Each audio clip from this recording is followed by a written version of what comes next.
12 News at 10 starts right now. And we begin tonight with two horrible breaking news stories. Police responding to calls about drownings in two different Valley cities. In Mesa, we have learned that a child is dead after being found in a swimming pool. It happened in the area of Broadway and Sossaman Roads. Police say that the 4-year-old boy was pulled from the pool and taken to the hospital where he was pronounced dead. We are staying in contact with Mesa Police for any additional updates. Meanwhile, in West Phoenix, fire officials say a 5-year-old boy is in critical condition after being found unresponsive in a pool. Firefighters were called to 35th Avenue and Indian School just before 6:30, and when they arrived, a family member was already performing CPR. That child was rushed to the hospital. Phoenix police now investigating what happened. New at 10, a former Valley teacher and basketball coach is on trial, charged with 6 counts of sexual conduct with a minor. William Roberts III's trial comes as the man who took over his coaching job, Patrick Batillo, also known as Mr. Orange, is indicted on sex crimes of his own. 12 News journalist Bianca Bono joins us with the latest. And Bianca, what happened in court today? Guys, Roberts admitted to having sexual contact with 2 of the alleged victims, but testified it was after they turned 18.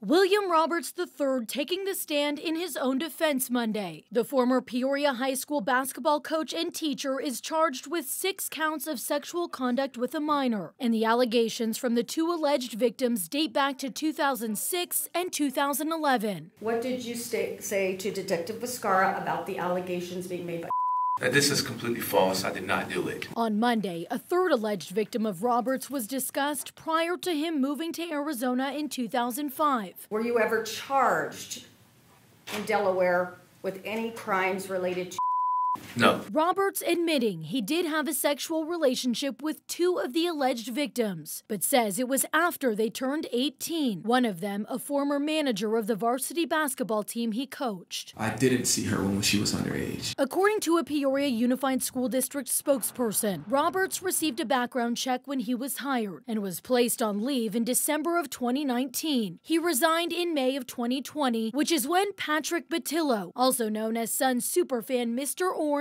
took over. You were arrested on allegations of 1 count of child sex trafficking, a Class 2 felony, and 1 count of luring a minor for sexual exploitation. Batillo now facing sexual misconduct allegations of his own, arrested and charged after multiple students came forward alleging he offered to pay them for inappropriate photos and videos. He's now indicted on 4 counts of attempt to commit sexual exploitation of a minor. And as for Roberts, his trial is set to continue tomorrow, where closing statements are expected. We're live in studio. Bianca Bono, 12 News. Bianca, thanks. Also new tonight, a former assistant football coach at Perry High School has been indicted, accused of sexually assaulting a 16-year-old student. Police say Nathan Lorenzen assaulted the teen over winter break at his home. Chandler Police and the school district were immediately notified. Police say DNA played a role in the case and Lorenzen turned himself in. A district spokesperson says he worked on a seasonal contract coaching football for a year and a half. This morning, the State Board of Education accepted Lorenzen's voluntary surrender of his right to work in Arizona schools. 2 employees of right-wing organization Turning Point USA have admitted their guilt in a planned confrontation with an ASU instructor back in October. That is according to new court documents obtained by 12 News. Turning Point's Kaylin Dalmeda was charged with misdemeanor assault, harassment, and disorderly conduct, while videographer Braden Ellis was charged with misdemeanor harassment after their confrontation with an LGBTQ instructor on ASU's Tempe campus. Both will have their prosecution suspended for a year while they complete a court-ordered diversion program. Dalmeda peppered David Boyles with questions about his sexuality during a 96-second video that Turning Point then posted on their social media, with a police report saying that Dalmeda shoved Boyles to the ground, causing facial injuries. ASU issued a statement saying Arizona State University is pleased with the Turning Point USA's defendants' admission of guilt in court in their respective roles in the harassment and injury inflicted on one of our instructors in October of '23.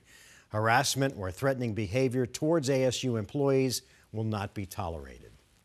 The city of Mesa is getting some new federal funding to help boost its water infrastructure. Congressman Greg Stanton was on hand with Mesa Mayor John Giles today to announce a $1.7 million investment into 2 water projects for the city. They're both aimed at meeting the needs of a growing population while also improving water conservation and drought resiliency.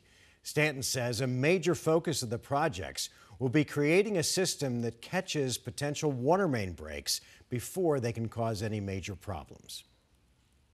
These federal funds will go to inspect, repair, and upgrade the city's water pipes. Any defects, corrosions, or thinning can be caught early, allowing the city to set brand new goal of 0 water loss. Mesa's mayor said part of the funding will go towards upgrading over 200,000 water, electric, and gas meters across the city and turning them into smart meters to help people save money. Well, you probably felt it outside, but temperatures once again hit the triple digits today. And this is just another reminder of the precautions that you need to take when you're spending time outside. Scottsdale Fire tells us that they had to rescue a hiker experiencing heat exhaustion earlier today. They say that an 84-year-old man was part of a group of over 15 hikers that got dropped off by the Sagewood Senior Living Facility at the Brown Ranch trailhead. Scottsdale Fire used a UTV to help the man off of the trail. And officials just want to remind you that when half of your water is already gone, you should just go ahead and turn around and head back. And also take a phone with you just in case of an emergency. Let's get a first look at your forecast with meteorologist Lindsay Riley. And Lindsay, another day in the triple digits. Is it here to stay, or do you think we're going to get a break? We are going to get a break later this week, Thursday, Friday, and Saturday. We're actually going to turn to below average temperatures. Highs are going to be in the 80s versus the 102. Today, the hottest day of the year, 15 degrees above the average, but not a record, as the record for the date was 105 set back in 2012. A warm evening now. We have finally dropped below the 90-degree mark, sitting at 88 degrees in Phoenix, 70s out across the Superstitions. Statewide temperatures 45 in Greer, 48 up toward Flagstaff, but still 80s around Lake Havasu. Looking ahead to tomorrow, temperatures early in the day still very comfortable. 7 a.m. 72 up to 80 degrees at 9. The hottest part of the day is 3 to 5 p.m. That's typically when we see our high for the day, and that'll be in the mid to upper 90s across the valley tomorrow. So we're done with the triple digit temps for now. Up in Flagstaff, very comfortable temperatures. Highs close to 70 degrees, a few fair weather clouds, but we are tracking a pattern shift, a couple storms moving our way. More on that coming up in your full forecast. Mark? All right, thanks. As the temperatures rise, experts at Banner Health Poison Control are warning that you could start to see more scorpions. To help keep you safe, they're offering these tips. If you are stung, wash the affected area with soap and water and then apply a cold compress to reduce swelling. If you start to experience chest pain or breathing problems, call your doctor immediately. This is especially important for children since they are at a greater risk of experiencing severe symptoms after being stung. Well, meanwhile, scorpions aren't the only critter that love the hotter temperatures. It gets much worse. Rattlesnake removal companies are dealing with an increase in calls right now.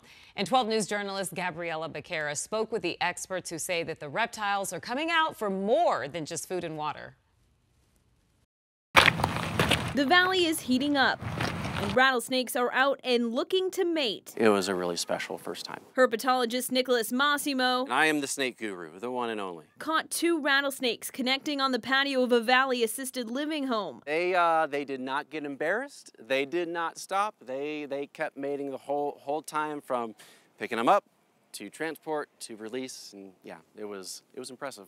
A rare moment to catch in the wild. Arizona ridge nose, western twin spot. I mean, you name it. We have 13 species of rattlesnake in Arizona alone. Mating season is on display at the Phoenix Herpetological Sanctuary. It's not just like going on Tinder and swiping left or right for them. Animal care manager Casey Brose says males are looking for females to court. If everything goes as planned, their babies will be born in mid to late summer. These guys will give up to 10 to 12 babies at a time, and they're about this long, and they look just like the adults.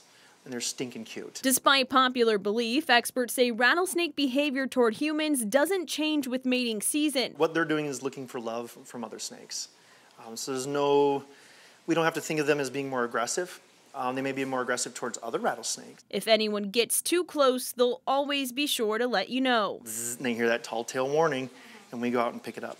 If you see any kind of snake, experts recommend staying calm and calling a professional to come in and remove it for you. Reporting in Scottsdale, Gabriella Becerra, 12 News.